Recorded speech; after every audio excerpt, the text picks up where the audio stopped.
Sebelum ceritanya dimulai, silakan tulis di kolom komentar dari daerah mana saja teman-teman yang menonton cerita ini. Jangan lupa like dan subscribe agar channel ini bisa semakin berkembang dan bisa mempersembahkan cerita yang lebih menarik lagi. Langit Jakarta sore itu berwarna kelabu, sama kelabunya dengan suasana hati Novita. Mobil sedan mewah buatan Jerman yang dikemudikannya melaju pelan, terjebak dalam kemacetan yang seolah tak berujung. Klakson bersahutan, menciptakan musik sumpek khas ibu kota. Novita memijat pelipisnya. Rapat dewan direksi hari ini menguras seluruh energinya. Sebagai CEO sebuah perusahaan teknologi yang sedang naik daun, hari-harinya dipenuhi oleh angka, target, dan tekanan. Ia melirik jam tangan peraknya, sudah hampir pukul 5 sore. Supirnya, Pak Darto, melirik dari kaca spion. "Maaf, Bu Novita. Sepertinya ada kecelakaan di jalan utama. Macet total. Kalau Ibu berkenan, saya tahu jalan pintas melewati area pasar lama. Mungkin sedikit tidak nyaman, tapi jauh lebih cepat." Novita menghela napas. Ia hanya ingin segera sampai di rumah megahnya, berendam air hangat, dan melupakan sejenak segala urusan pekerjaan. "Baiklah, Pak Darto. Lewat sana saja." Mobil itu pun berbelok, meninggalkan jalanan utama yang berkilauan dan masuk ke dalam ganggang yang lebih sempit dan kumuh. Pemandangan gedung-gedung pencakar langit digantikan oleh bangunan tua yang kusam. Aroma kemewahan dari parfum di dalam mobil kini mulai bercampur dengan bau anyir dari selokan di pinggir jalan. Novita memalingkan wajahnya, merasa sedikit tidak nyaman. Ini adalah dunia yang sudah sangat lama tidak ia sentuh, sebuah realitas yang kontras dengan kehidupannya yang serba berkecukupan. Saat mobil melewati bagian bawah sebuah jembatan layang yang gelap dan lembab, lajunya melambat karena jalanan yang rusak. Di sanalah mata Novita menangkap sebuah pemandangan yang mengiris hatinya. Sepasang suami istri yang sudah sangat tua, dengan pakaian compang-camping dan wajah yang legam oleh debu jalanan, sedang memunguti botol-botol plastik bekas ke dalam sebuah karung besar. Punggung mereka membungkuk. Setiap gerakan mereka terlihat begitu berat dan lelah. Hati Novita tergerak oleh rasa iba. Ia sering memberi sumbangan ke panti asuhan atau yayasan sosial, tetapi melihat kemiskinan secara langsung seperti ini selalu memberikan efek yang berbeda. Ia meraih dompetnya dari tas tangan bermerek di sampingnya, mengeluarkan beberapa lembar uang ratusan ribu. "Pak Darto, tolong berhenti sebentar di depan," pintanya dengan suara pelan. Mobil menepi. Pak Darto menatapnya dengan cemas. "Yakin, Bu? Daerah ini kurang aman." Novita hanya mengangguk. Ia membuka pintu mobilnya. Udara panas dan berdebu langsung menyergapnya. Ia berjalan mendekati pasangan tua itu. Langkah kakinya yang beralaskan sepatu mahal terdengar ganjil di atas tanah becek itu. Semakin dekat, ia bisa melihat betapa kurusnya mereka. Wajah mereka dipenuhi kerutan yang dalam, bukan hanya karena usia, tetapi juga karena kerasnya kehidupan. "Permisi, Bapak, Ibu," sapa Novita lembut. Pasangan itu mendongak kaget, seolah tidak menyangka akan diajak bicara oleh seseorang sepertinya. Mereka menatap Novita dengan pandangan waspada, mungkin mengira ia adalah petugas yang akan mengusir mereka. Novita tersenyum tipis, mencoba menenangkan mereka. Ia mengulurkan tangannya yang membawa uang. "Ini, ada sedikit rezeki. Mohon diterima." Saat itulah dunia Novita seakan berhenti berputar. Ketika wanita tua itu mengangkat wajahnya sepenuhnya, cahaya redup dari sela-sela jembatan menyinari matanya. Mata itu, Novita mengenali mata itu. Mata teduh yang selalu menatapnya dengan penuh kasih sayang saat ia kecil. Lalu ia menoleh pada lelaki tua di sampingnya. Pria itu, meski kini kurus kering dan rambutnya memutih tak terurus, memiliki bentuk rahang yang sangat ia kenal. Postur tubuhnya saat berdiri tegak sejenak, semua itu membangkitkan sebuah memori yang telah terkubur selama 15 tahun. Jantung Novita berdebar begitu kencang, seolah hendak melompat keluar dari dadanya. Napasnya tercekat di tenggorokan. Uang di tangannya jatuh berserakan di tanah tanpa ia sadari. Ia melangkah mundur, menggelengkan kepalanya pelan. Tidak mungkin. Ini tidak mungkin. Ayah dan ibunya sudah meninggal dunia dalam sebuah kecelakaan pesawat di luar negeri, 15 tahun yang lalu. Andri, suaminya, yang memberitahukan kabar duka itu. Andri yang mengurus semuanya. Tidak mungkin, bisik Novita lirih, lebih pada dirinya sendiri.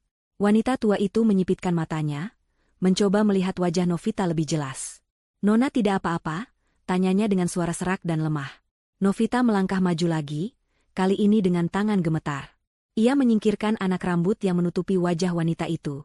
Di pelipisnya, ada sebuah bekas luka kecil. Bekas luka yang ia sebabkan saat kecil, karena tidak sengaja melempar mainan. Hanya dia dan ibunya yang tahu cerita di balik bekas luka itu. Air mata mulai menggenang di pelupuk mata Novita. Suaranya bergetar hebat saat ia memanggil nama yang sudah lama tidak ia ucapkan. Ibu? Wanita itu terkesiap. Ia menatap Novita lekat-lekat. Pria tua di sebelahnya pun ikut tertegun, perhatiannya teralih sepenuhnya. Ayah? Lanjut Novita, kini air matanya sudah tak terbendung lagi, mengalir deras membasahi pipinya yang terpoles riasan mahal. Pasangan itu saling berpandangan, lalu kembali menatap Novita dengan ketidakpercayaan yang luar biasa. Wajah mereka pucat pasi, seolah mereka baru saja melihat hantu. Novita? Bisik sang ayah, Bapak Hendrawan, namanya terucap seperti desiran angin. Tapi, kau sudah. Anakku? Ibu Riana, sang ibu, mengulurkan tangannya yang kotor dan gemetar, seolah ingin menyentuh Novita namun takut wujud di hadapannya akan lenyap. Kami mendapat kabar kau meninggal. Nak, kecelakaan. Tangis mereka bertiga pecah di bawah jembatan yang kumuh itu. Novita memeluk kedua orang tuanya dengan erat, tidak peduli lagi dengan pakaian mereka yang kotor dan bau. Ia mencium aroma keringat dan debu, aroma penderitaan yang telah mereka alami selama bertahun-tahun. Di dalam pelukan itu, rasa rindu yang menyakitkan bercampur dengan kebingungan dan amarah yang mulai membara. Kebohongan. Selama ini ia hidup dalam kebohongan. Setelah beberapa saat, Novita melepaskan pelukannya. Ia menatap wajah kedua orang tuanya yang basah oleh air mata. Ia tidak mengerti apa yang terjadi, tetapi satu hal yang pasti, ia tidak akan membiarkan mereka berada di tempat ini sedetik pun lebih lama. Ayo, ikut aku pulang, kata Novita tegas, menghapus air matanya dengan punggung tangan. Pulang kemana, nak?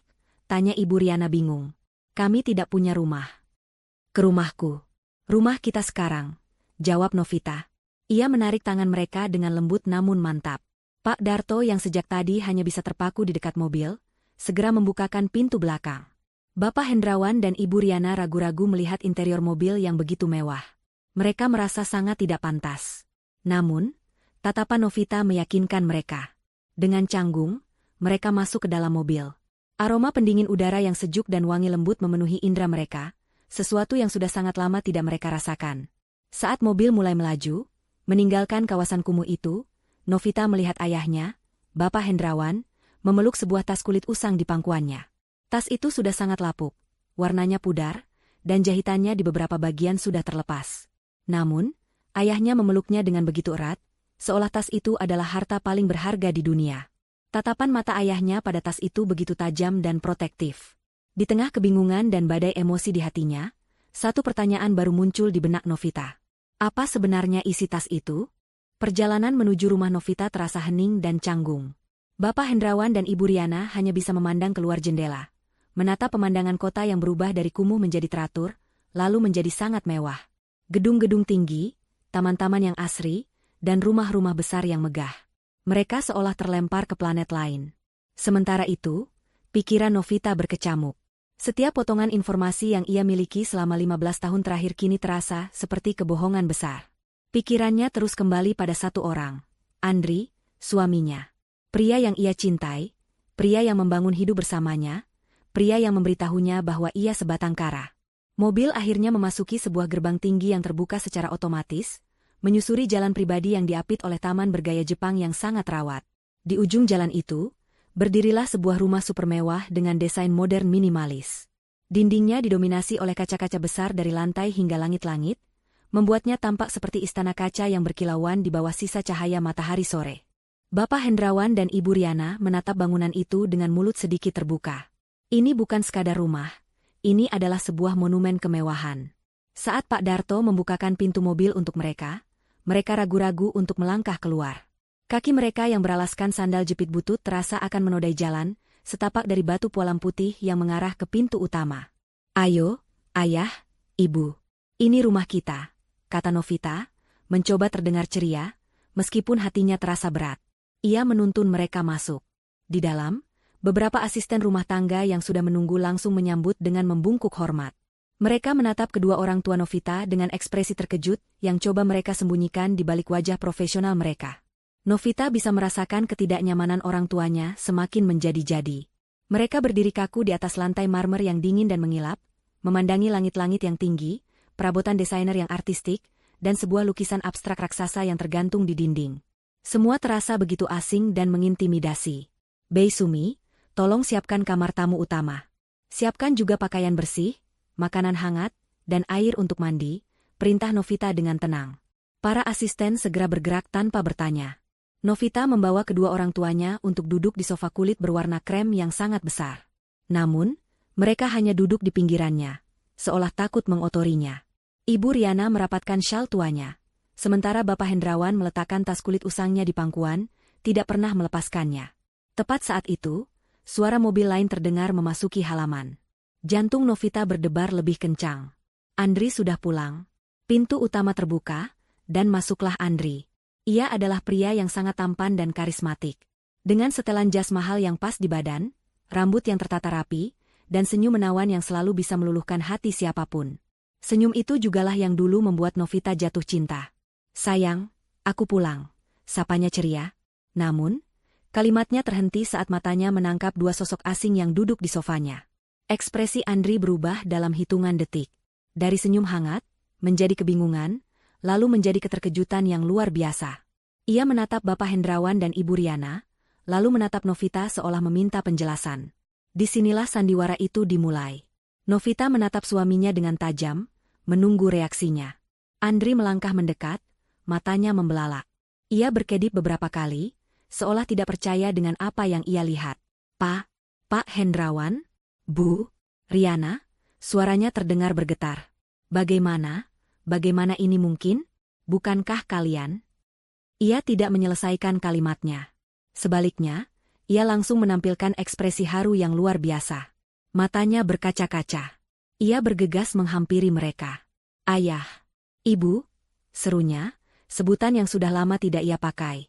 Ia memeluk Bapak Hendrawan yang masih terpaku, lalu beralih memeluk Ibu Riana yang mulai menangis lagi. "Ya Tuhan, ini sebuah keajaiban. Kami semua mengira kalian sudah tiada. Novita, sayang, bagaimana kau bisa menemukan mereka?" Andri memainkan perannya dengan sangat sempurna. Ia terlihat begitu tulus, begitu bahagia, dan begitu bersimpati. Ia memegang tangan mertuanya, menanyakan kabar mereka, dan menunjukkan keprihatinan yang mendalam saat melihat penampilan mereka. Ia segera memerintahkan para asisten untuk melayani mereka dengan pelayanan terbaik. Namun, Novita melihat sesuatu yang lain. Sesuatu yang luput dari perhatian orang tuanya yang sedang diliputi emosi. Saat Andri memeluk ayahnya, Novita melihat mata suaminya itu melesat ke bawah, menatap lekat pada tas kulit usang yang ada di pangkuan Bapak Hendrawan. Hanya sepersekian detik, tapi Novita melihatnya. Sebuah kilat aneh, campuran antara keterkejutan, ketakutan, dan keserakahan, muncul di matanya sebelum ia berhasil menyembunyikannya lagi di balik topeng simpatinya.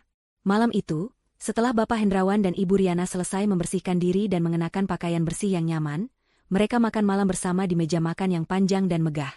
Andri menjadi tuan rumah yang sempurna. Ia mengambilkan mereka makanan, menuangkan minuman, dan terus-menerus bercerita tentang betapa ia dan Novita sangat merindukan mereka. Ia mengisi keheningan dengan cerita-cerita ringan, dengan hati-hati menghindari topik apapun yang berkaitan dengan masa lalu. Novita hanya diam mengamati. Ia melihat bagaimana suaminya dengan lihai mengendalikan percakapan. Setiap kali Novita mencoba bertanya kepada orang tuanya tentang apa yang terjadi pada mereka, Andri akan dengan cepat memotongnya dengan topik lain. Dengan alasan, "Biarkan ayah dan ibu istirahat dulu, sayang. Mereka pasti sangat lelah. Kita bisa bicara besok." Setelah makan malam, Novita mengantar orang tuanya ke kamar tamu utama. Kamar itu lebih besar dari rumah kontrakan yang pernah mereka tinggali. Dengan tempat tidur ukuran raja, kamar mandi dalam yang mewah, dan balkon pribadi yang menghadap ke taman. Mereka terlihat sangat canggung dan lelah. Novita memeluk mereka sekali lagi sebelum meninggalkan mereka untuk beristirahat. Ia tahu, malam ini bukan waktu yang tepat untuk meminta penjelasan. Trauma di wajah mereka masih terlalu kentara. Novita kembali ke kamarnya sendiri, di mana Andri sudah menunggunya. "Ini benar-benar tidak bisa dipercaya, Novita," kata Andri, memegang bahu istrinya. "Aku ikut bahagia untukmu. Setelah bertahun-tahun, akhirnya kau bisa bertemu mereka lagi. Di mana kau menemukan mereka?" Novita menatap lurus ke mata suaminya. "Di bawah jembatan, Andri. Mereka hidup sebagai pemulung." Ekspresi Andri berubah menjadi sedih dan prihatin. "Ya Tuhan, kasihan sekali. Kita harus merawat mereka dengan baik." Memastikan sisa hidup mereka bahagia. Tentu saja, jawab Novita singkat. Ia tidak ingin melanjutkan percakapan itu. Ia merasa mual melihat sandiwara suaminya. Malam itu, Novita tidak bisa tidur. Pikirannya terus berputar. Semua kejanggalan mulai terlihat jelas. Ia berbaring di samping Andri, mendengarkan napasnya yang teratur. Pria yang tidur di sebelahnya ini adalah seorang monster berwajah malaikat. Sekitar pukul 2 pagi, didorong oleh kegelisahan, Novita bangkit dari tempat tidur. Ia berjalan tanpa suara keluar dari kamar, menuju lorong. Ia hanya ingin memastikan orang tuanya baik-baik saja. Saat ia mendekati kamar mereka, ia melihat pintu kamar itu sedikit terbuka, tidak tertutup rapat. Sebuah bayangan menghalangi cahaya remang dari dalam. Jantungnya berhenti berdetak. Ia bersembunyi di balik pilar besar di lorong, dan mengintip. Di ambang pintu kamar orang tuanya, Andri berdiri mematung. Ia tidak mencoba masuk atau mengeluarkan suara. Ia hanya berdiri di sana, menatap ke dalam. Wajahnya yang biasanya ramah dan menawan kini terlihat tegang dan dingin. Tatapannya tidak tertuju pada kedua orang tua Novita yang sedang tertidur lelap, melainkan tertuju pada satu benda. Tas kulit usang milik Bapak Hendrawan, yang tergeletak di atas kursi di samping tempat tidur. Andri menatap tas itu dengan intensitas yang menakutkan, seolah tas itu adalah bom waktu yang bisa meledak kapan saja. Setelah beberapa saat yang terasa seperti selamanya, Andri berbalik dan berjalan kembali ke kamar mereka. Wajahnya masih menyeratkan ketegangan yang dalam. Ia tidak menyadari bahwa Novita telah melihat semuanya. Novita bersandar di pilar, tubuhnya gemetar. Sekarang ia tahu pasti. Semua kecurigaannya benar. Suaminya, Andri, tidak hanya tahu sesuatu tentang penderitaan orang tuanya, ia adalah penyebabnya. Dan apapun rahasia yang terkandung di dalam tas kulit usang itu, Andri sangat takut padanya. Pagi menjelang. Sinar matahari yang cerah menembus jendela-jendela raksasa, memandikan ruangan-ruangan mewah di rumah itu dengan cahaya keemasan. Bagi Novita, cahaya itu terasa mengejek, menyoroti kepalsuan yang menyelimuti hidupnya. Semalam ia nyaris tidak tidur. Bayangan Andri yang berdiri di ambang pintu kamar orang tuanya, menatap tas kulit usang itu dengan tatapan predator, terus berputar di kepalanya. Pria itu bukan lagi suaminya. Ia adalah monster yang bersembunyi di balik wajah yang ia cintai. Setelah memastikan Andri berangkat ke kantor, Novita menghampiri kedua orang tuanya. Ia menemukan mereka di taman belakang, duduk canggung di sebuah kursi besi tempa yang menghadap kolam renang biru jernih. Mereka sudah mengenakan pakaian bersih yang disediakan, namun bahu mereka masih tampak merosot, seolah menanggung beban dunia. Di antara mereka, di atas meja kaca, tergeletak tas kulit usang itu, masih terkunci rapat. Bapak Hendrawan tidak pernah membiarkannya jauh dari jangkauannya. Novita menarik sebuah kursi dan duduk bersama mereka. Ia membawa secangkir teh hangat untuk masing-masing. Udara pagi itu segar, kicau burung terdengar merdu dari pepohonan rindang di sekitar taman. Suasananya begitu tenang, kontras dengan badai yang berkecamuk di dalam diri mereka bertiga. "Ayah, Ibu, bagaimana tidurnya?" tanya Novita lembut, memulai percakapan. Ibu Riana tersenyum tipis, senyum yang tidak mencapai matanya. "Kasurnya sangat empuk, Nak, tapi rasanya aneh. Kami sudah terlalu lama terbiasa tidur di atas kardus." Hati Novita teriris mendengarnya. Ia meraih tangan ibunya yang kurus dan menggenggamnya erat. "Mulai sekarang, ibu dan ayah tidak akan pernah lagi merasakan penderitaan itu. Aku janji." Bapak Hendrawan menatap putrinya. Wajahnya yang tirus menunjukkan jejak-jejak ketegasan yang belum sepenuhnya hilang ditelan penderitaan. "Kami masih tidak percaya ini nyata, Novita. Melihatmu di depan kami, sehat, sukses, ini seperti mimpi. Selama 15 tahun, kami hidup dalam penyesalan. Kami mengira telah kehilanganmu selamanya." Air mata kembali mengancam akan tumpah, tetapi Novita menahannya. Sekarang bukan waktunya untuk menangis, melainkan waktunya untuk mencari jawaban. "Aku juga mengira telah kehilangan kalian, Ayah." Andri bilang, "Kalian meninggal dalam kecelakaan yang sama." Bapak Hendrawan dan Ibu Riana saling berpandangan, guncangan lain terpancar di wajah mereka. Kebohongan itu ternyata berjalan dua arah. "Sekarang," kata Novita dengan suara yang lebih mantap, "aku mohon, ceritakan semuanya padaku. Apa yang sebenarnya terjadi 15 tahun lalu? Bagaimana ayah dan ibu bisa sampai di bawah jembatan itu?" Bapak Hendrawan menghela napas panjang, sebuah napas yang terdengar syarat dengan kepahitan bertahun-tahun. Ia menatap kosong ke arah kolam renang, matanya seolah melihat pemandangan dari masa lalu yang jauh. "Dulu, seperti yang kau tahu, Perusahaan kita sedang di puncak. Ia memulai ceritanya, suaranya serak. Perusahaan rintisan yang ayah bangun dari nol. Kita mendapatkan banyak investor, proyek-proyek besar mulai berdatangan. Masa depan terlihat sangat cerah. Ibu Riana melanjutkan, suaranya bergetar. Saat itu, kami punya seorang karyawan yang sangat kami percaya. Masih muda, cerdas, ambisius. Ayahmu melihat potensi besar dalam dirinya.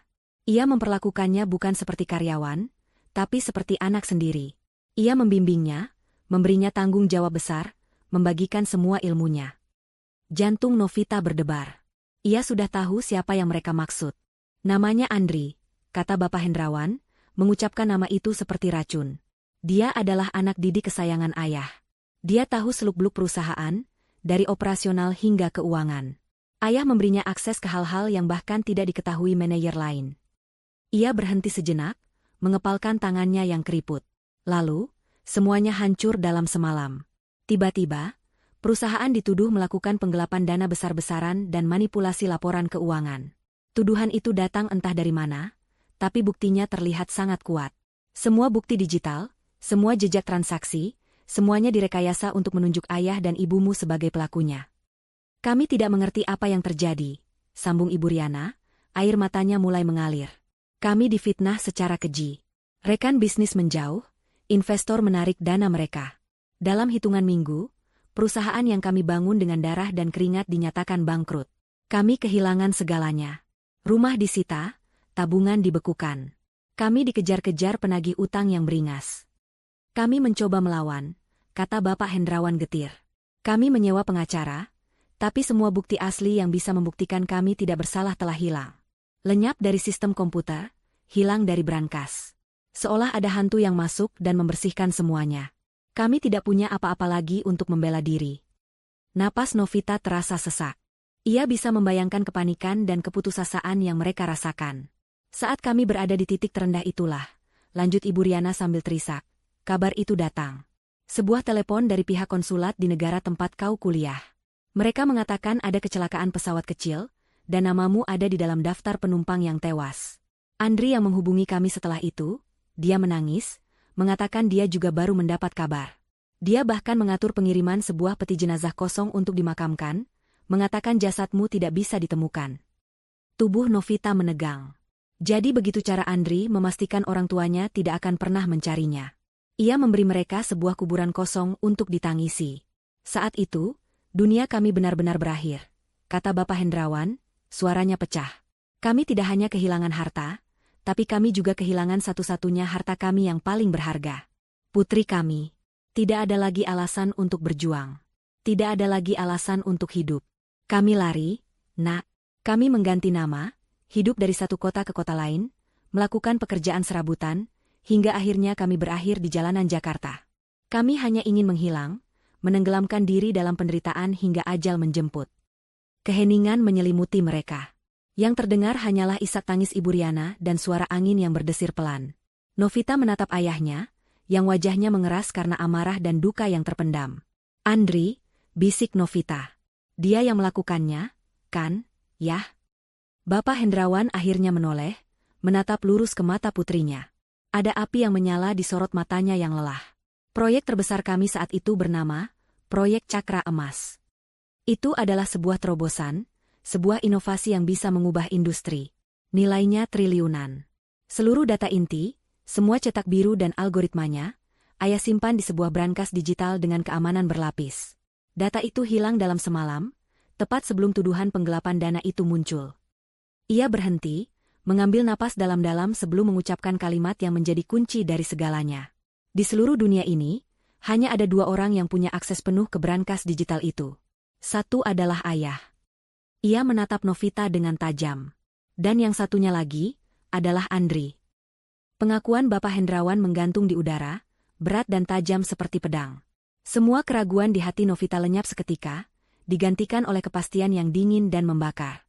Andri tidak hanya mengambil keuntungan dari kehancuran keluarganya, ia adalah arsiteknya. Ia adalah iblis yang merancang neraka bagi orang-orang yang paling ia cintai. Novita bangkit berdiri. Wajahnya pucat, tetapi matanya menyiratkan sebuah keputusan yang tak tergoyahkan. Ayah, ibu, ikut aku. Tanpa menunggu jawaban, ia berjalan masuk ke dalam rumah. Bapak Hendrawan dan Ibu Riana saling berpandangan sejenak, lalu mengikuti putri mereka. Bapak Hendrawan tidak lupa membawa serta tas kulit usangnya. Novita menuntun mereka melewati ruang keluarga yang luas, menaiki tangga melingkar yang elegan, dan menyusuri lorong di lantai 2, hingga berhenti di depan sebuah pintu kayu jati yang kokoh. Ini adalah ruang kerjanya. Tempat di mana ia menghabiskan ribuan jam membangun perusahaannya. Tempat di mana ia merancang strategi, memenangkan tender, dan menjadi wanita sukses seperti sekarang. Ironisnya, tempat ini akan menjadi saksi bisu terungkapnya kebenaran bahwa semua kesuksesan itu dibangun di atas pondasi kebohongan dan penderitaan orang tuanya. Ia membuka pintu dan mempersilakan mereka masuk. Ruangan itu kedap suara, didesain khusus agar ia bisa melakukan rapat rahasia tanpa gangguan. Di dalamnya terdapat rak-rak buku yang menjulang tinggi, meja kerja besar dari kayu solid, dan beberapa layar monitor canggih. Ia menutup pintu dan menguncinya. Untuk pertama kalinya dalam 15 tahun, mereka bertiga berada di dalam sebuah ruangan yang aman, di mana tidak ada telinga lain yang bisa mendengar. Novita berbalik menghadap orang tuanya, yang berdiri dengan canggung di tengah ruangan. Ia mengambil napas dalam-dalam. Apa yang ayah katakan tadi, itu benar. Semua ini adalah ulah Andri. Ibu Riana menutup mulutnya dengan tangan, isak tangisnya kembali terdengar. Bapak Hendrawan hanya menatap Novita, menunggunya melanjutkan. Kalian harus tahu kebenarannya, lanjut Novita, suaranya bergetar karena emosi yang tertahan. Kecelakaan yang mereka kabarkan kepada kalian, itu bukan kecelakaan biasa. Pesawat sewaan yang aku tumpangi saat itu mengalami kerusakan mesin yang disengaja. Itu adalah percobaan pembunuhan. Kedua orang tuanya terkesiap ngeri. Bapak Hendrawan maju selangkah. Apa maksudmu? Aku selamat, tapi aku mengalami luka parah di kepala. Saat aku sadar di rumah sakit kecil di kota terpencil, aku tidak ingat apa-apa. Namaku, asalku, keluargaku, semuanya hilang. Aku mengalami amnesia total. Air mata mulai mengalir di pipi Novita saat ia menceritakan kembali bagian tergelap dalam hidupnya. Dan di saat aku berada dalam kondisi paling rapuh itulah, Andri datang. Ia muncul seperti seorang pahlawan. Ia bilang dia adalah teman dekat keluargaku. Dia merawatku, membayar semua biaya rumah sakit, dan dengan sabar menemaniku. Dia menjadi satu-satunya peganganku di dunia yang terasa asing. Novita berhenti, suaranya tercekat oleh rasa jijik pada dirinya sendiri, karena pernah begitu mempercayai pria itu. Dia yang mengisi semua kekosongan di kepalaku. Dia merangkai sebuah cerita yang sangat meyakinkan. Dia bilang, namaku Novita. Dia bilang, orang tuaku adalah pengusaha yang bangkrut dan terlilit utang. Dan, Novita menatap lurus pada Bapak Hendrawan dan Ibu Riana, dia bilang kalian berdua meninggal dunia karena tidak sanggup menanggung malu. Rasa sakit yang tak terperi terpancar di wajah kedua orang tuanya. Mereka tidak hanya dikhianati, tetapi nama baik mereka juga dihancurkan di depan putri mereka sendiri. Aku percaya padanya, kata Novita getir. Aku tidak punya alasan untuk tidak percaya. Aku sebatang kara, dan dia adalah penyelamatku. Dia membawaku kembali ke Jakarta, tapi bukan ke kehidupan lamaku. Dia menciptakan kehidupan baru untukku. Beberapa tahun kemudian, kami menikah. Aku menikahinya karena aku pikir aku mencintainya, karena aku berutang nyawa padanya. Ia berjalan ke arah jendela besar di ruang kerjanya, memandang keluar dengan tatapan kosong. Lalu, dia memberiku sebuah ide bisnis. Sebuah konsep brilian tentang teknologi baru yang katanya adalah hasil risetnya selama bertahun-tahun. Dia memberiku modal awal, yang sekarang aku tahu pasti berasal dari sisa uang perusahaan ayah. Aku, dengan latar belakang pendidikanku, mengembangkan ide itu. Aku bekerja siang dan malam, membangun perusahaan dari nol, tidak tahu bahwa fondasi yang aku pijak adalah hasil curian. Novita berbalik, dan dengan suara yang nyaris berbisik namun penuh dengan penekanan, ia mengucapkan kalimat puncaknya yang menghancurkan. Dan seluruh kekayaan yang kami miliki sekarang, perusahaan yang kubangun dengan tanganku sendiri, istana kaca di mana kita berdiri saat ini. Semuanya dibangun di atas proyek cakra emas, milik ayah yang telah dicurinya. Keheningan yang mencekam memenuhi ruangan. Ibu Riana menangis tanpa suara, tubuhnya bergetar hebat. Ia hancur mendengar pengakuan putrinya. Semua pengorbanan, semua kerja keras suaminya, telah dinikmati oleh pria yang sama yang telah melemparkan mereka ke jalanan. Namun, di tengah kepedihan itu, Bapak Hendrawan justru menunjukkan reaksi yang tidak terduga. Wajahnya yang semula dipenuhi duka kini mengeras. Tatapan matanya yang lelah berubah menjadi tajam dan penuh perhitungan. Ia tidak menangis. Sebaliknya, ia berjalan perlahan ke arah meja kerja Novita dan meletakkan tas kulit usangnya di atasnya. Suara gesper logam yang ia buka terdengar sangat nyaring di ruangan yang sunyi itu. Novita dan Ibu Riana menatapnya dengan bingung. Dengan tangan yang mantap, Bapak Hendrawan membuka tas itu. Isinya bukanlah uang atau perhiasan seperti yang mungkin dibayangkan. Isinya adalah setumpuk dokumen yang sudah menguning karena usia, beberapa gulungan cetak biru yang diikat dengan tali, dan yang paling utama, sebuah buku catatan tebal bersampul kulit hitam yang sudah usang. Bapak Hendrawan mengambil buku catatan itu dan meletakkannya di depan Novita. Dia memang mencuri konsepnya. Dia mencuri datanya. Dia mendapatkan cangkangnya, kata Bapak Hendrawan, suaranya rendah namun penuh dengan kekuatan yang mengejutkan.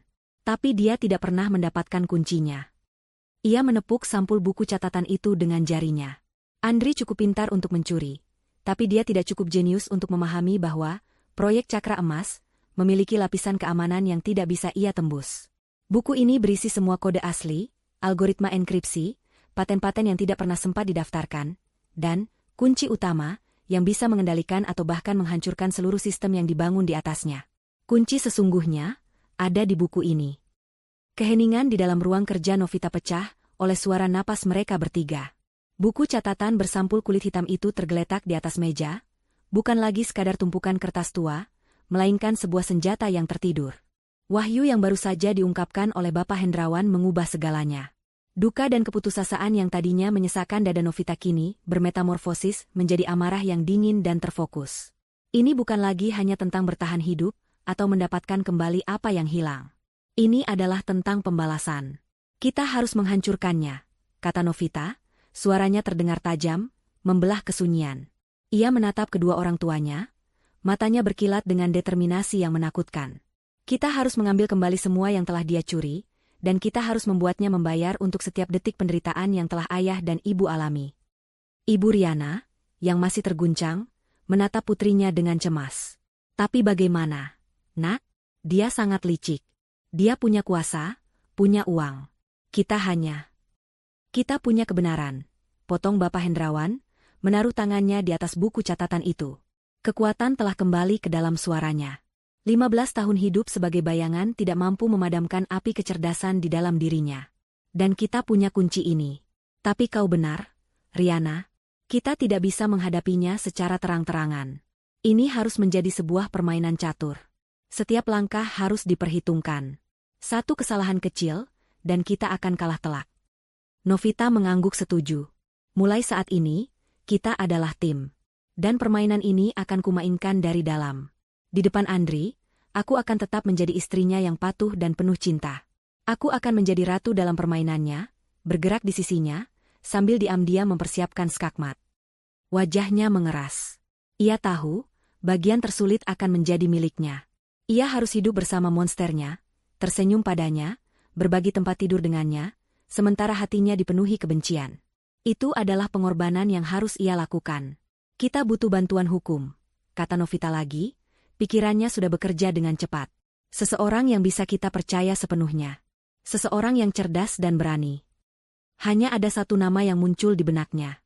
Ia mengambil ponselnya dan menekan nomor panggilan cepat. Putri, aku butuh bantuanmu. Ini sangat mendesak. Bisakah kau datang ke rumahku sekarang? Lewat pintu belakang. Pastikan tidak ada yang melihatmu. Kurang dari 1 jam kemudian, seorang wanita muda dengan penampilan profesional dan tatapan mata yang tajam masuk ke ruang kerja Novita. Dia adalah Putri, sahabat terbaik Novita sejak masa kuliah. Sebelum kecelakaan itu terjadi. Putri adalah salah satu dari sedikit orang yang tahu cerita versi Andri, dan ia selalu ada untuk Novita selama masa-masa sulitnya. Ia adalah seorang pengacara litigasi yang terkenal gigih dan tak kenal takut di ruang sidang. Saat melihat Bapak Hendrawan dan Ibu Riana duduk di sana, Putri berhenti melangkah, matanya membelalak kaget. Novita, ini tidak mungkin. Novita menutup pintu, dan selama 1 jam berikutnya, ia menceritakan semuanya. Dari penemuannya di bawah jembatan, hingga pengakuan orang tuanya, dan kebohongan besar Andri yang telah membentuk hidup mereka selama 15 tahun. Putri mendengarkan tanpa interupsi, wajahnya berubah dari syok, menjadi simpati, dan akhirnya mengeras menjadi amarah seorang penegak keadilan. Bajingan itu, desis Putri setelah Novita selesai bercerita. Selama ini dia membangun istananya di atas kuburan palsu. Novita, aku bersamamu.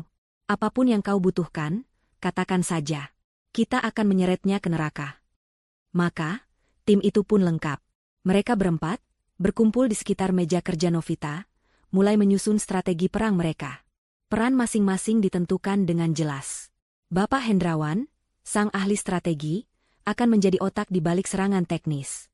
Tugasnya adalah membedah buku catatan hitam itu, mengingat kembali setiap detail dari proyek Cakra Emas, dan mencari celah keamanan atau pintu belakang yang mungkin pernah ia ciptakan di dalam sistem aslinya. Putri, sang jenderal hukum, akan menyusun kerangka legal. Ia akan memandu mereka tentang bukti apa saja yang mereka butuhkan, bagaimana cara mendapatkannya secara sah, dan merancang tuntutan hukum berlapis yang akan menjerat Andri dari segala sisi. Ibu Riana, meski tidak terlibat dalam teknis, memiliki peran krusial sebagai penjaga benteng. Ia akan memastikan semua gerak-gerik mereka di dalam rumah tidak menimbulkan kecurigaan, mengelola para asisten rumah tangga, dan menjadi penopang emosional bagi mereka semua. Dan Novita, ia adalah sang ratu. Mata-mata di jantung pertahanan musuh. Tugasnya adalah yang paling berbahaya. Malam itu, Novita memulai permainannya. Saat Andri pulang kerja, ia menyambutnya dengan senyum yang terasa seperti topeng kaca di wajahnya. "Bagaimana harimu, sayang?" tanya Novita, membantunya melepas dasi, gerakan yang sudah ribuan kali ia lakukan, namun malam ini terasa sangat berbeda. Setiap sentuhannya terasa seperti kebohongan. "Melelahkan seperti biasa," jawab Andri, mengecup keningnya. Kecupan itu terasa dingin dan menjijikkan. "Bagaimana kabar ayah dan ibu? Apa mereka sudah merasa lebih nyaman?" "Jauh lebih baik. Mereka sedang beristirahat di kamar," jawab Novita, suaranya dibuat senatural mungkin. "Terima kasih, Andri. Kau begitu baik pada mereka." Andri tersenyum bangga. "Tentu saja. Mereka juga keluargaku." Di meja makan, Novita harus menelan makanannya dengan susah payah sambil mendengarkan Andri berceloteh tentang rencana ekspansi perusahaan. Perusahaan yang dibangun di atas keringat ayahnya. Novita harus menahan keinginan untuk mengambil pisau steak di tangannya dan menusukkannya ke jantung pria itu. Sebaliknya, ia hanya mengangguk, tersenyum, dan sesekali melontarkan pertanyaan cerdas seputar bisnis, seperti yang biasa ia lakukan. Hari-hari berikutnya terasa seperti berjalan di atas tali. Siang hari, saat Andri di kantor, Novita akan bekerja bersama ayah dan putri. Ia secara diam-diam menyalin data-data penting dari server pusat perusahaan ke dalam sebuah hard drive terenkripsi. Ia melakukannya sedikit demi sedikit, menyamarkannya sebagai pekerjaan rutin agar tidak terdeteksi oleh tim IT. Setiap kali ia menekan tombol, copy, jantungnya berdebar kencang. Sementara itu, Bapak Hendrawan menghabiskan waktunya di dalam ruang kerja Novita, seolah kembali ke habitat aslinya. Ia membaca ulang buku catatannya, dan dengan bantuan data yang diberikan Novita, ingatannya yang tajam mulai bekerja. Wajahnya yang semula kuyu kini bersinar dengan konsentrasi. Ia menemukan kelemahan-kelemahan dalam sistem yang dibangun Andri. Andri memang mencuri cetak birunya, tetapi ia hanya membangun fasadnya. Mesin di dalamnya, inti dari teknologinya, memiliki beberapa protokol tersembunyi yang hanya diketahui oleh sang pencipta. Suatu sore, saat Novita sedang mencari beberapa dokumen lama di ruang kerja Andri atas suruhannya, sebuah ketidaksengajaan membawanya pada penemuan penting. Saat ia mencoba meraih sebuah buku dari rak paling atas, tangannya terpeleset dan menyenggol sebuah lukisan pemandangan yang tergantung di dinding. Lukisan itu bergeser, memperlihatkan sesuatu di baliknya. Bukan dinding biasa, melainkan sebuah panel baja dengan kipat numerik dan pemindai sidik jari. Sebuah brankas tersembunyi. Jantung Novita serasa berhenti berdetak. Selama bertahun-tahun ia tinggal di rumah ini, ia tidak pernah tahu keberadaan brankas itu. Ini pasti tempat Andri menyimpan rahasia-rahasianya yang paling gelap. Ia segera merapikan kembali lukisan itu, memastikan posisinya sempurna seperti semula. Pikirannya langsung berpacu. Ia yakin, jawaban dari semua kejahatan Andri ada di dalam kotak baja itu. Tapi bagaimana cara membukanya? Apa kombinasinya? Misteri baru ini menjadi fokus mereka selanjutnya. Mereka tidak hanya berperang di dunia digital, kini mereka juga harus menaklukkan benteng fisik yang tersembunyi di depan mata mereka. Minggu-minggu berlalu dalam ketegangan yang tak terlihat. Di permukaan, kehidupan di istana kaca itu berjalan seperti biasa. Novita dan Andri masih menjadi pasangan pengusaha sukses yang sempurna. Bapak Hendrawan dan Ibu Riana adalah sepasang orang tua yang beruntung, diselamatkan dari kemiskinan oleh putri dan menantu mereka yang baik hati. Namun di baliknya, perang dingin berkecamuk tanpa henti. Andri bukanlah orang bodoh. Ia mungkin arogan dan dibutakan oleh kesuksesannya, tetapi instingnya sebagai seorang predator tetap tajam. Ia mulai merasakan ada sesuatu yang berubah. Atmosfer di rumahnya terasa berbeda sejak kedatangan mertuanya. Ia tidak bisa menunjukkannya secara pasti, tapi ada sesuatu dalam cara Novita menatapnya. Senyumnya masih ada, tetapi tidak lagi mencapai matanya. Sentuhannya terasa mekanis. Pertanyaan-pertanyaan yang ia ajukan tentang bisnis terkadang terdengar terlalu spesifik, terlalu tajam, seolah sedang menguji sesuatu. Awalnya Andri mengabaikannya, menganggap Novita hanya sedang stres menyesuaikan diri dengan situasi baru. Namun, kecurigaannya perlahan tumbuh.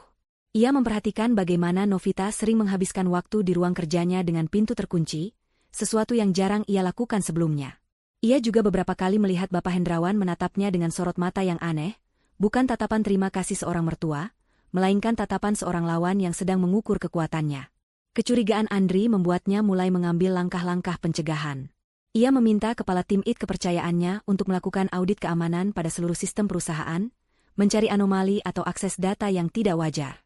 Ia juga secara diam-diam menyuruh salah satu asisten rumah tangga yang paling loyal padanya, seorang wanita muda bernama Leni, untuk mengawasi gerak-gerik Bapak Hendrawan dan Ibu Riana. Laporkan padaku apa saja yang mereka lakukan. Dengan siapa mereka bicara, kemana mereka pergi di dalam rumah ini. Apapun itu, bisik Andri pada Leni di sudut dapur suatu pagi, sambil menyelipkan beberapa lembar uang ke dalam sakunya. Tekanan pada Novita semakin berat. Hidup dalam kebohongan 24 jam, sehari menguras energinya, hingga ke titik terendah. Ia harus terus-menerus waspada, mengontrol setiap kata, setiap ekspresi wajah, dan setiap gerakan tubuhnya. Berbagi tempat tidur dengan Andri adalah siksaan terberat. Setiap malam ia harus berbaring di samping pria yang telah menghancurkan keluarganya, menahan napas setiap kali pria itu bergerak, dan berpura-pura tertidur lelap sementara pikirannya merencanakan kejatuhan pria itu. Seringkali ia terbangun di tengah malam, terengah-engah karena mimpi buruk, lalu menyelinap ke kamar mandi dan menangis tanpa suara di bawah pancuran air agar tidak terdengar. Suatu sore, sebuah insiden nyaris membongkar segalanya. Andri pulang lebih awal dari biasanya, karena rapatnya dibatalkan. Saat ia masuk ke dalam rumah, ia mendengar suara percakapan dari ruang kerja Novita yang pintunya tidak tertutup rapat. Ia mengenali suara Novita, mertuanya, dan satu suara lagi milik Putri. Didorong oleh rasa curiga, ia melangkah mendekat tanpa suara. Di dalam, mereka berempat sedang berkumpul di depan sebuah laptop, menganalisis data keuangan yang berhasil disalin Novita. Lihat aliran dana ini, kata Putri, menunjuk ke layar. Jumlahnya tidak besar, tapi rutin setiap bulan. Ditransfer ke sebuah perusahaan cangkang di Panama. Ini jelas pola pencucian uang. Tepat saat Andri hendak mendorong pintu, Ibu Riana yang duduk menghadap ke arah lorong, melihat bayangan Andri melalui celah pintu. Matanya membelalak panik. Tanpa pikir panjang, ia sengaja menyenggol sebuah gelas air di meja, menumpahkannya ke lantai dengan suara gaduh. Semua orang di dalam ruangan terkejut. Refleks cepat Putri langsung menutup laptop itu. Novita, memahami sinyal dari ibunya, segera mengubah topik. Aduh, Ibu, hati-hati. Biar Novita panggil Bei Sumi untuk membersihkannya. Saat itulah Andri mendorong pintu hingga terbuka sepenuhnya. Ada apa ini? Rapat serius, tampaknya? Tanyanya, matanya menyapu tajam ke seluruh ruangan, mencoba menangkap apa yang baru saja mereka sembunyikan. Novita tersenyum tenang, jantungnya berdebar seperti genderang perang. Oh, Andri, kau sudah pulang. Bukan apa-apa. Putri hanya sedang membantu ayah dan ibu mengurus beberapa dokumen asuransi lama yang mereka temukan. Semuanya berantakan. Andri menatap Putri, lalu ke Bapak Hendrawan, lalu kembali ke Novita. Ia tahu ada yang tidak beres, tetapi ia tidak punya bukti. Penjelasan Novita masuk akal, dan tumpahan air itu berhasil menciptakan pengalih perhatian yang sempurna. Setelah berbasa-basi sebentar, Andri akhirnya pergi, meskipun raut wajahnya masih penuh selidik. Setelah Andri menjauh, mereka berempat bisa bernapas lega. Tubuh mereka lemas karena adrenalin. Itu nyaris sekali, bisik Putri. Mereka sadar, mereka tidak bisa terus seperti ini. Mereka butuh bukti yang lebih kuat, bukti yang tidak bisa disangkal. Menyadari suaminya semakin curiga, Andri mencoba taktik lain, manipulasi emosional. Ia ingin membuat Novita kembali berada di pihaknya, membuatnya merasa bersalah karena telah menjauh. Suatu malam, ia pulang membawa sebuket besar mawar merah, bunga kesukaan Novita. Ia memasak makan malam romantis untuk mereka berdua, setelah orang tuanya masuk ke kamar. Di meja makan yang hanya diterangi cahaya lilin, ia meraih tangan Novita. "Sayang, aku merasa kita sedikit menjauh akhir-akhir ini," katanya dengan suara lembut dan penuh keprihatinan. "Aku tahu kehadiran orang tuamu adalah sebuah kejutan besar. Tapi jangan lupakan kita. Jangan lupakan semua yang telah kita lalui bersama. Ingat saat kita tidak punya apa-apa, hanya kita berdua melawan dunia. Perusahaan ini, rumah ini, semua kita bangun bersama." Novita harus mengerahkan seluruh kekuatan batinnya untuk tidak menarik tangannya dan menampar wajah pria itu. Ia hanya tersenyum sedih. "Maafkan aku, Andri. Kau benar. Aku hanya terlalu banyak berpikir." Tindakan Andri itu justru membulatkan tekad Novita. Ia harus bergerak lebih cepat. Atas saran Putri, mereka mendapatkan sebuah alat penyadap canggih berukuran sangat kecil. Kesempatan itu datang keesokan harinya. Dengan dalih ingin merapikan beberapa buku di rak, Novita berhasil masuk ruang kerja Andri seorang diri. Dengan tangan gemetar, ia menempelkan alat penyadap itu di bawah meja kerja Andri, di tempat yang tidak akan pernah terlihat. Malam itu, setelah Andri tertidur lelap, Novita menyelinap keluar kamar. Ia duduk di sudut paling gelap di ruang keluarga, memakai earphone nirkabel yang terhubung dengan alat penyadap itu, dan memutar ulang rekaman percakapan Andri sepanjang hari. Sebagian besar hanyalah percakapan bisnis biasa. Novita hampir putus asa. Namun, kemudian ia mendengar suara panggilan telepon yang dilakukan Andri menjelang tengah malam, saat pria itu mengira semua orang sudah tidur. Suara Andri terdengar rendah dan mendesak. "Ya, ini aku," kata Andri pada seseorang di seberang telepon. "Aku mulai khawatir. Situasinya tidak terkendali seperti yang aku kira. Pastikan, aset digital di Swiss aman. Gandakan sistem keamanannya. Jika buku catatan tua itu sampai muncul, kita habis. Aku ulangi, jika mereka menemukan buku itu, semua yang kita bangun akan hancur." Jantung Novita serasa berhenti berdetak. Ia mendapatkan semuanya.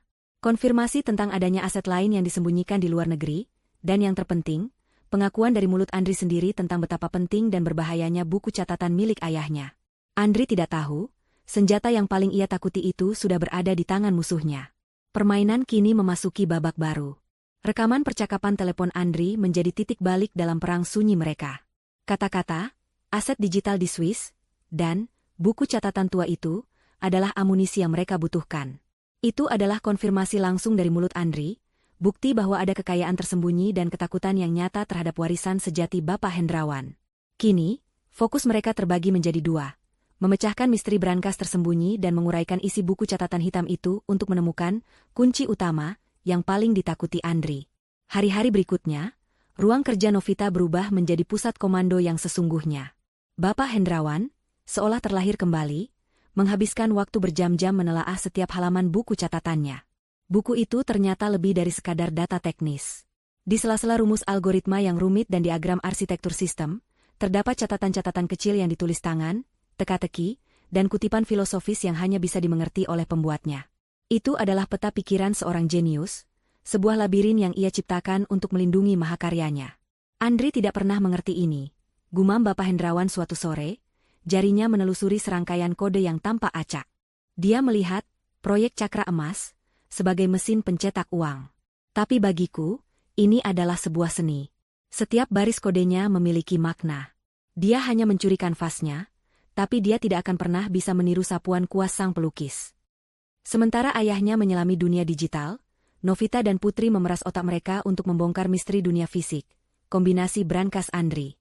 Mereka tahu mencoba menebak secara acak hanya akan memicu alarm dan membongkar permainan mereka. Mereka harus melakukannya dengan benar pada percobaan pertama. "Kita harus masuk ke dalam kepalanya," kata Putri, mondar-mandir di ruangan itu. Seorang narsisi seperti Andri, kombinasi brankasnya pasti sesuatu yang sangat personal dan berarti baginya. Sesuatu yang melambangkan kekuasaannya. Tanggal lahir? Terlalu klise. Ulang tahun pernikahan kalian? Novita menggeleng. "Tidak. Pernikahan kami baginya hanyalah sebuah alat. Bukan sesuatu yang ia hargai." Pikiran Novita melayang kembali ke masa lalu, ke saat-saat awal hubungannya dengan Andri, ketika ia masih menjadi korban amnesia yang lugu dan haus akan cerita. Andri senang sekali bercerita tentang perjuangannya.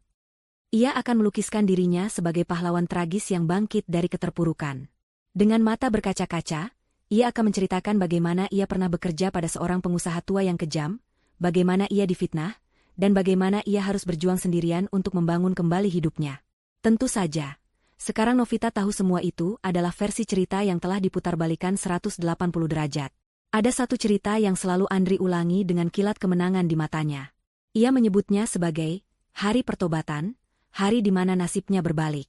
Hari di mana ia merasa akhirnya memenangkan pertarungan melawan dunia. Ia selalu menyebut tanggal itu dengan nada dramatis, seolah itu adalah hari kemerdekaan pribadinya. Tunggu sebentar, kata Novita perlahan, sebuah gagasan mengerikan mulai terbentuk di benaknya. Ia mengambil kalender digital di mejanya, membuka arsip 15 tahun yang lalu. Putri, coba kau ingat-ingat. Tanggal berapa biasanya laporan kebangkrutan sebuah perusahaan secara resmi diumumkan oleh pengadilan? Putri berpikir sejenak. Biasanya beberapa minggu setelah putusan pilot dibacakan. Kenapa? Novita tidak menjawab. Ia menoleh pada ayahnya. Ayah, apakah ayah ingat tanggal persisnya kapan pengadilan secara resmi mengumumkan perusahaan bangkrut dan semua aset dibekukan? Bapak Hendrawan memejamkan matanya, wajahnya menegang saat menggali kembali kenangan pahit itu. Setelah hening beberapa saat, ia menyebutkan sebuah tanggal dengan suara bergetar. 28 Oktober. Aku tidak akan pernah melupakan hari itu. Itu adalah hari di mana kami kehilangan segalanya. Jantung Novita serasa diremas. Tanggal itu, tanggal yang sama persis dengan yang selalu dibanggakan Andri sebagai hari kemenangannya. Kebiadaban pria itu benar-benar tak terbatas. Ia tidak hanya menghancurkan hidup mereka, ia merayakan hari kehancuran itu sebagai hari kelahirannya kembali. Kombinasi brankasnya bukanlah angka keberuntungan, melainkan monumen kesombongannya yang dibangun di atas penderitaan mereka. Malam itu, mereka menunggu dengan napas tertahan. Kesempatan datang saat Andri memutuskan untuk pergi ke klub olahraganya, sebuah rutinitas yang ia lakukan 2 kali seminggu. Setelah memastikan mobil Andri meninggalkan gerbang, Novita segera menuju ruang kerja suaminya. Bapak Hendrawan, Ibu Riana, dan Putri mengikutinya, berjaga-jaga di luar. Berdiri di depan lukisan pemandangan, jantung Novita berdebar kencang. Ia menggeser lukisan itu, menampakkan panel baja yang dingin. Dengan tangan yang sedikit gemetar, ia menekan angka-angka itu pada kipat, 2810. 28 Oktober. Ia ragu sejenak, lalu menambahkan 2 digit tahun saat itu terjadi. Total 6 digit. Ia menarik napas dalam-dalam dan menekan tombol, Enter. Tidak terjadi apa-apa. Hening. Rasa kecewa mulai menjalari dirinya. Coba tanpa tahun, bisik Bapak Hendrawan dari ambang pintu. Novita menghapus angka itu dan menekannya lagi, 2810. Lalu ia menempelkan ibu jari Andri yang telah ia salin dengan susah payah dari gelas yang suaminya gunakan tadi pagi ke pemindai sidik jari. Terdengar bunyi, klik, yang lembut, diikuti oleh desis hidrolik. Pintu brankas yang tebal itu terbuka beberapa sentimeter. Mereka berhasil. Napas lega keluar serempak dari mulut mereka. Novita menarik pintu brankas hingga terbuka sepenuhnya. Di dalamnya, tersusun rapi, terdapat bukti-bukti kejahatan Andri yang selama ini mereka cari. Ada tumpukan uang tunai dalam berbagai mata uang, seolah siap untuk dibawa kabur kapan saja. Di sampingnya, tergeletak 3 buah paspor dari negara berbeda, semuanya dengan foto Andri tetapi menggunakan nama yang berbeda. Rencana pelariannya sudah sangat matang. Namun, yang paling penting adalah sebuah hard drive eksternal berwarna hitam dan beberapa map berisi dokumen. Novita segera mengambil hard drive dan map-map itu. Ia tidak berani berlama-lama. Mereka menutup kembali pintu brankas, menguncinya, dan mengembalikan lukisan ke posisi semula, tidak meninggalkan jejak sedikit pun. Kembali di ruang kerja Novita, mereka segera menghubungkan hard drive itu ke laptop yang sudah disiapkan Putri, yang dilengkapi dengan perangkat lunak dekripsi canggih. Apa yang mereka temukan di dalamnya melebihi dugaan mereka yang paling liar. Hard drive itu adalah kotak Pandora milik Andri. Isinya adalah catatan digital dari semua dosa-dosanya selama 15 tahun terakhir. Putri dan Bapak Hendrawan bekerja tanpa lelah, mata mereka terpaku pada layar, sementara Novita dan Ibu Riana menyediakan kopi dan makanan agar mereka tetap terjaga. Setiap file yang berhasil mereka buka adalah paku baru untuk peti mati Andri. Mereka menemukan salinan asli dari laporan keuangan perusahaan Bapak Hendrawan, berdampingan dengan versi yang telah dimanipulasi secara digital. Terlihat jelas jejak-jejak pemalsuan yang dilakukan untuk menjebak mertuanya. Ada folder berisi rekaman percakapan telepon antara Andri dan beberapa oknum pejabat yang ia suap untuk memperlancar tuduhan palsunya. Yang paling memberatkan adalah serangkaian email antara Andri dengan seorang peretas profesional, di mana ia secara eksplisit memberikan instruksi untuk menghapus semua data yang bisa meringankan Bapak Hendrawan dan mencuri data inti, proyek Cakra Emas. Ini bukan hanya kejahatan kerah putih, kata Putri, matanya menyala karena amarah seorang penegak hukum. Ini adalah konspirasi kriminal terencana. Dengan bukti ini, dia bisa dipenjara seumur hidup. Hard drive itu juga mengungkap detail lengkap tentang aset digital di Swiss. Nama bank, nomor rekening rahasia, dan riwayat transaksi yang menunjukkan aliran dana miliaran rupiah yang disedot dari perusahaan selama bertahun-tahun. Itu adalah dana pensiun mewah yang telah Andri siapkan untuk dirinya sendiri. Setelah 2 hari 2 malam tanpa henti, mereka berhasil menyalin dan mengamankan semua bukti. Kini pertanyaan besarnya adalah, bagaimana cara menggunakannya? Kita bisa menyerahkan ini semua ke polisi sekarang, kata Ibu Riana, suaranya syarat dengan keinginan agar semua ini segera berakhir. Tidak, sahut Putri dengan cepat. Jika kita bergerak sekarang, dia akan tahu. Pengacaranya yang licik akan mencari 1001 cara untuk menunda proses hukum. Sementara itu, dia akan punya cukup waktu untuk kabur menggunakan salah satu paspor palsunya dan memindahkan uangnya di Swiss ke tempat lain. Kita akan memenangkan pertarungan hukum, tapi dia akan lolos dari hukuman yang sesungguhnya. Novita mengangguk setuju. Putri benar. Aku tidak mau dia hanya di penjara. Aku ingin menghancurkannya.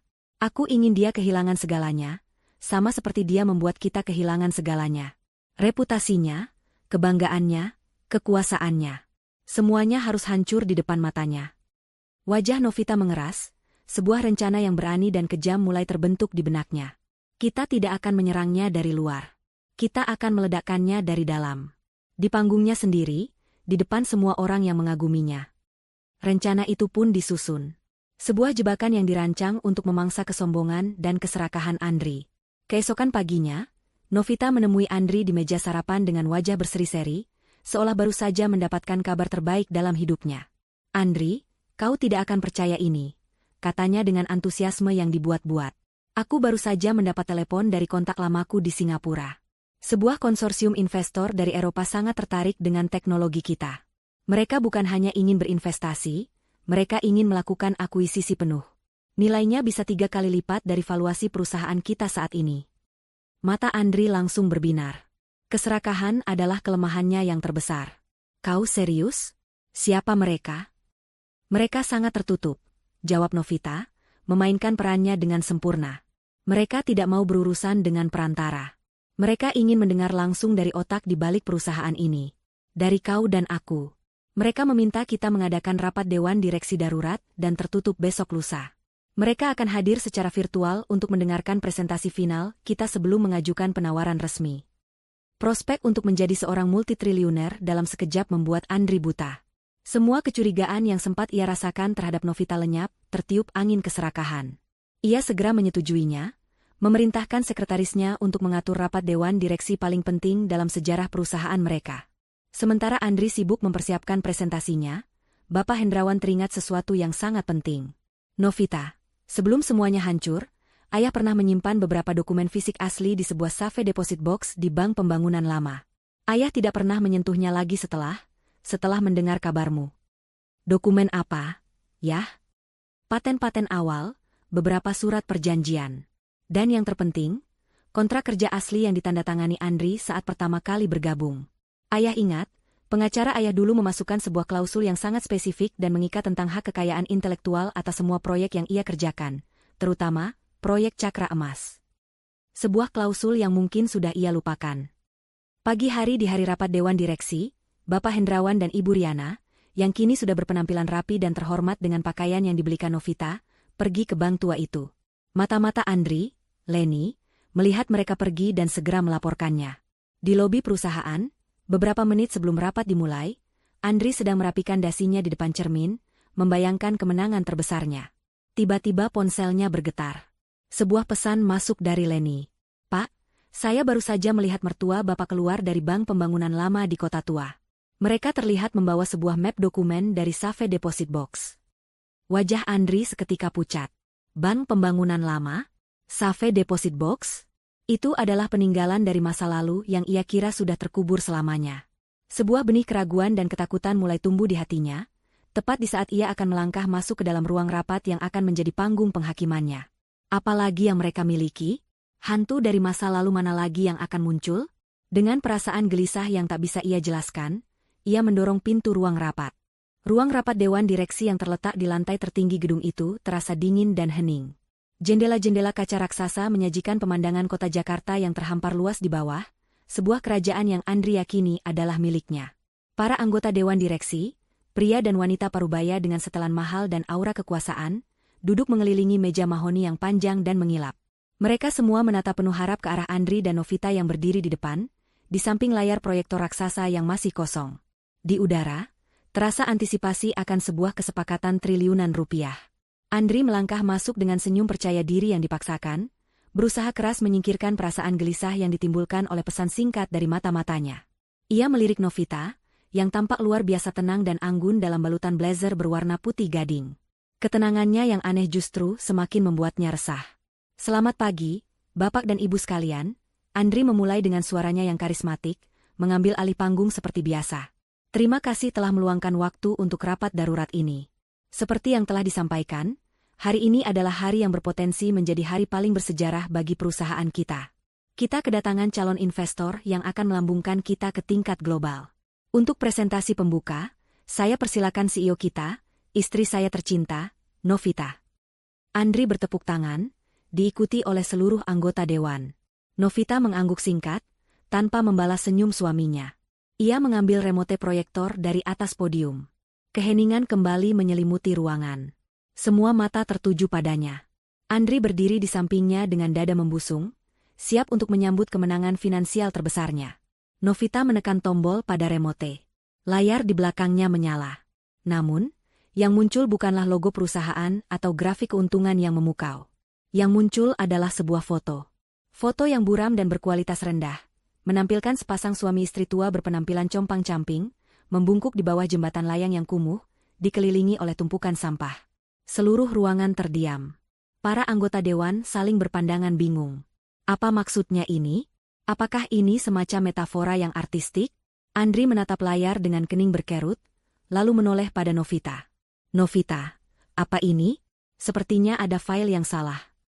Novita tidak menghiraukannya. Ia menatap lurus ke arah para anggota dewan. "Bapak dan Ibu sekalian," suaranya terdengar jelas dan mantap, memenuhi setiap sudut ruangan. "Sebelum kita membahas tentang masa depan perusahaan ini, saya rasa penting bagi kita semua untuk memahami fondasi di atas mana perusahaan ini berdiri." Ia menekan tombol lagi. Foto kedua muncul, kali ini foto yang lebih jelas dari kedua orang tua itu saat Novita pertama kali menemukan mereka. Wajah lelah dan penuh penderitaan Bapak Hendrawan dan Ibu Riana terpampang di layar raksasa. "Dua orang ini," kata Novita, suaranya mulai bergetar karena emosi yang ia tahan, "adalah Bapak Hendrawan dan Ibu Riana. Mereka adalah pemulung. Dan mereka adalah kedua orang tua saya." Suara napas tertahan terdengar di seluruh ruangan. Andri membeku di tempatnya, wajahnya pucat pasi. Ia menatap layar, lalu ke Novita, mulutnya terbuka namun tak ada suara yang keluar. Kebohongan terbesarnya baru saja diungkap di depan semua orang yang menghormatinya. "Selama 15 tahun, saya, dan mungkin juga Anda semua, percaya bahwa mereka telah meninggal dunia," lanjut Novita, kini matanya menatap tajam ke arah Andri. "Kenyataannya, mereka dilempar ke jalanan, hidup dalam kemiskinan dan penderitaan, setelah semua yang mereka miliki dirampas secara keji." Andri akhirnya menemukan suaranya. "Novita, hentikan omong kosong ini. Kau sedang tidak sehat. Maafkan istri saya, Bapak, Ibu, dia sedang dalam banyak tekanan." "Tekanan?" potong Novita, suaranya meninggi. "Tekanan karena harus hidup bersama seorang penipu, pencuri, dan monster sepertimu." Ia menekan tombol remote lagi dengan cepat. Layar proyektor kini menampilkan dokumen berdampingan, laporan keuangan asli perusahaan Bapak Hendrawan, dan versi palsu yang direkayasa untuk menjebaknya. Garis-garis merah digital yang ditambahkan oleh Putri dengan jelas menunjukkan titik-titik manipulasi. "Fondasi perusahaan ini bukanlah inovasi atau kerja keras," seru Novita. "Fondasi perusahaan ini adalah fitnah." Layar berganti lagi, menampilkan transkrip email antara Andri dan sang peretas. Lalu berganti lagi, menampilkan rekaman audio percakapan Andri dengan para pejabat korup, suaranya yang licik terdengar jelas di speaker yang terpasang di langit-langit. Ruangan itu kini dipenuhi oleh bisik-bisik horor. Para anggota dewan menatap Andri dengan tatapan jijik dan tidak percaya. Andri terhuyung mundur, menyandarkan dirinya ke dinding. Keringat dingin membasahi pelipisnya. Itu semua rekayasa. Dia sudah gila. Dia merekayasa semua bukti ini, teriaknya panik. Apakah ini juga rekayasa, Andri? Tanya Novita dengan dingin. Tepat saat itu, pintu ruang rapat yang megah itu terbuka lebar. Semua orang menoleh. Di ambang pintu, berdiri Bapak Hendrawan dan Ibu Riana. Mereka tidak lagi terlihat seperti gelandangan. Mereka mengenakan pakaian yang rapi dan berwibawa. Wajah mereka masih menunjukkan jejak penderitaan, tetapi mata mereka menyala dengan api keadilan. Di sisi mereka, berdiri Putri dengan setelan pengacara yang tegas, memegang sebuah map. Dan di belakang mereka, berdiri dua orang pria berbadan tegap dengan wajah serius, yang Novita kenali sebagai detektif dari kepolisian. Seluruh anggota dewan bangkit dari kursi mereka karena terkejut. Andri menatap pemandangan itu dengan mata terbelalak ngeri, seolah melihat hantu-hantu dari masa lalunya bangkit untuk menyeretnya ke neraka. Bapak Hendrawan berjalan maju dengan langkah mantap, tatapannya terkunci pada Andri. Ia tidak mengatakan apa-apa. Ia hanya berjalan ke tengah meja dewan direksi dan mengeluarkan selembar dokumen tua dari map yang dibawa Putri. Ia meletakkannya di atas meja. Ini adalah kontrak kerja asli yang kau tandatangani 15 tahun yang lalu. Andri, kata Bapak Hendrawan, suaranya yang serak namun kuat menggema di ruangan itu. Putri melangkah maju. Di dalam kontrak itu, tepatnya di pasal 7, ayat 3, terdapat klausul hak kekayaan intelektual yang tidak dapat diganggu-gugat.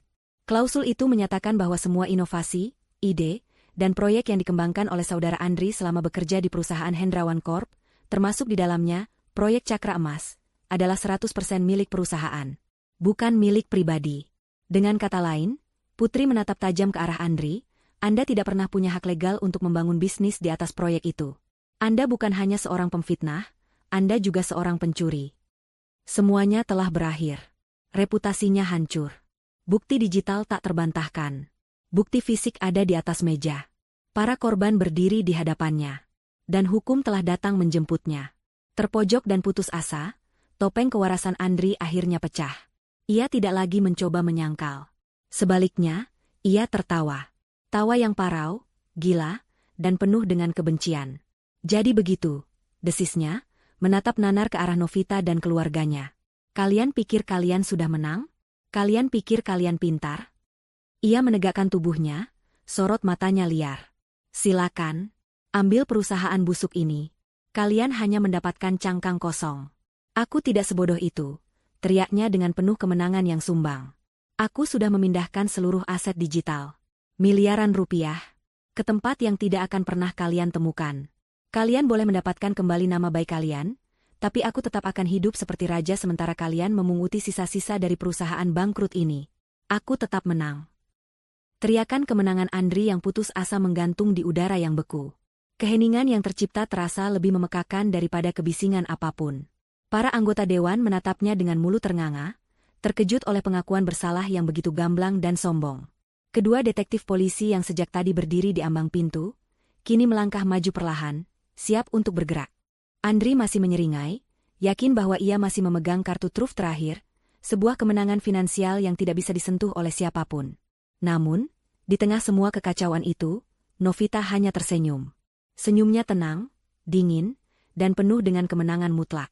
Itu adalah senyum seorang pemain catur yang sudah melihat 5 langkah ke depan, saat lawannya baru menyadari bahwa rajanya telah terperangkap. Aku tahu kau akan melakukannya, Andri, kata Novita dengan suara pelan, namun setiap katanya terdengar jelas di seluruh ruangan. Kesombonganmu adalah kelemahan terbesarmu. Kau selalu merasa menjadi orang paling pintar di ruangan ini. Andri berhenti tertawa. Seringainya memudar. Apa maksudmu? Novita tidak menjawab dengan kata-kata. Ia hanya mengangkat remote di tangannya dan menekan satu tombol terakhir. Di layar proyektor raksasa, sebuah pemutar audio digital muncul. Novita menekan tombol play. Suara yang familiar, suara Andri sendiri, tiba-tiba memenuhi ruangan. Itu adalah suara dari rekaman alat penyadap yang dipasang Novita. Suaranya terdengar rendah dan panik, persis seperti yang didengar Novita malam itu. Pastikan, aset digital, di Swiss aman. Gandakan sistem keamanannya. Jika buku catatan tua itu sampai muncul, kita habis. Rekaman itu terus berlanjut. Dan kemudian, terdengar bagian yang paling menghancurkan. Bagian dari percakapan telepon lain yang dilakukan Andri 2 hari yang lalu, setelah Novita memberitahunya tentang tawaran akuisisi palsu. Dalam kepanikannya untuk mengamankan hartanya sebelum kesepakatan besar itu terjadi, ia telah membuat kesalahan fatal. Dengarkan baik-baik. Terdengar suara Andri di rekaman, menyebutkan instruksi pada kaki tangannya. Pindahkan semuanya dari rekening di Credit Suisse, nomor rekening 732B445. Gunakan kata sandi, kemenangan 2810. Pindahkan ke rekening penampungan baru di Kepulauan Kaiman. Lakukan sekarang juga. Andri membeku. Darah seolah surut dari wajahnya, meninggalkannya pucat seperti mayat. Ia menatap layar dengan horor, lalu ke Novita. Ia baru saja mendengar dirinya sendiri membacakan surat kematiannya. Ia tidak hanya mengakui kejahatannya, ia juga memberikan semua detail yang dibutuhkan untuk melacak dan membekukan hartanya. Putri melangkah maju, mematikan rekaman itu. Ia menatap lurus ke arah Andri, matanya dingin seperti baja. Saat kau dengan sombongnya mempersiapkan presentasi untuk investor palsu kami, tim hukum internasional saya, berdasarkan rekaman ini yang telah diserahkan sebagai bukti awal kepada pihak berwenang, telah bergerak. Sebuah perintah pembekuan darurat dikeluarkan oleh pengadilan Swiss beberapa jam yang lalu. Uangmu tidak dipindahkan ke Kepulauan Kaiman, Andri. Uang itu sekarang dibekukan sebagai barang bukti kejahatan. Kau tidak punya apa-apa lagi. Hancur. Dalam satu momen, seluruh dunia Andri runtuh menjadi debu. Tidak ada lagi uang, tidak ada lagi kekuasaan, tidak ada lagi jalan keluar. Ia menatap Novita, wanita yang telah ia remehkan, wanita yang ia pikir bisa ia kendalikan. Di mata wanita itu, ia tidak melihat kebencian, hanya keadilan yang dingin. Ia telah dikalahkan sepenuhnya, bukan oleh kekuatan atau kekerasan, tetapi oleh kecerdasan dan kesabarannya. Kedua detektif itu kini sudah berada di sampingnya. Andri Wirawan, Anda ditangkap atas tuduhan pemalsuan, penggelapan, pencucian uang, dan konspirasi kriminal, kata salah satu detektif dengan suara datar. Bunyi, klik, dari borgol yang mengunci pergelangan tangan Andri terdengar begitu nyaring, menjadi penutup dari sandiwara panjangnya. Ia tidak melawan. Seluruh kekuatannya telah hilang. Saat ia digiring keluar dari ruang rapat, ia harus melewati Bapak Hendrawan dan Ibu Riana. Untuk pertama kalinya, ia melihat mereka bukan sebagai korban yang lemah, tetapi sebagai pilar keadilan yang kokoh yang telah menjatuhkannya. Ia berjalan keluar dengan kepala tertunduk, melewati wajah-wajah para anggota dewan yang dulu mengaguminya, kini menatapnya dengan jijik. Karma telah datang menagih utangnya. Beberapa bulan kemudian, langit senja menebarkan warna oranye hangat di sebuah taman belakang yang asri dan sederhana. Istana kaca yang megah itu telah dijual. Uang hasil kejahatan Andri yang berhasil disita oleh negara, sebagian dikembalikan kepada mereka sebagai ganti rugi. Namun, mereka tidak menggunakannya untuk kembali ke gaya hidup mewah. Mereka membeli sebuah rumah yang nyaman di pinggiran kota, sebuah rumah yang terasa hangat dan penuh cinta, bukan etalase kekayaan yang dingin. Perusahaan teknologi itu, setelah melalui restrukturisasi besar-besaran, kembali beroperasi di bawah kepemimpinan Novita. Kali ini, dibangun di atas fondasi kejujuran dan nama baik keluarga Hendrawan yang telah pulih sepenuhnya. Andri divonis hukuman penjara puluhan tahun, kehilangan segalanya, dan namanya dihapus dari sejarah perusahaan. Di taman itu, Novita, Bapak Hendrawan, dan Ibu Riana duduk bersama di sebuah ayunan kayu, menikmati secangkir teh hangat. Tawa mereka terdengar renyah, tawa yang tulus dan bebas dari beban. Bapak Hendrawan, yang kini menjadi penasihat utama di perusahaan, baru saja menceritakan lelucon tentang salah satu programmer muda yang mengingatkannya pada dirinya sendiri di masa muda. Ibu Riana, yang kini aktif dalam kegiatan sosial membantu kaum miskin kota, menatap suami dan putrinya dengan mata berbinar penuh syukur. Rasanya seperti mimpi, bisik Ibu Riana, menyandarkan kepalanya di bahu suaminya. Novita tersenyum, menatap matahari yang perlahan terbenam di ufuk barat. Ini bukan mimpi, Bu. Ini adalah fajar yang baru. Mereka telah melewati malam yang teramat panjang dan gelap. Tapi kini, di hadapan mereka, terbentang hari yang baru. Mereka tidak hanya berhasil merebut kembali harta dan nama baik mereka. Mereka telah berhasil menemukan sesuatu yang jauh lebih berharga, sesuatu yang pernah direnggut dari mereka, keluarga yang utuh, dan kedamaian hati yang tidak ternilai harganya. Di tengah keheningan senja itu, mereka tahu bahwa mereka akhirnya benar-benar pulang.